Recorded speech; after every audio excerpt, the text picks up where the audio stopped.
ngapusi adalah bab ngobrol ganti-ganti. Hati-hati setan gegirisi.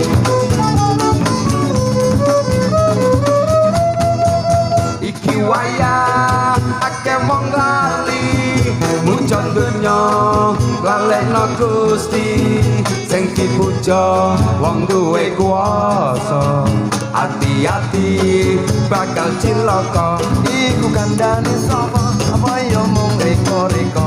Nek ora percaya kebangetan lecon kanca.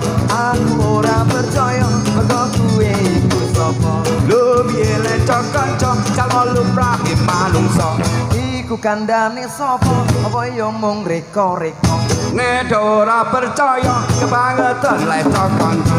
Aku ora percaya mergo kuwe iku sapa. Lho piye lecon kanca aku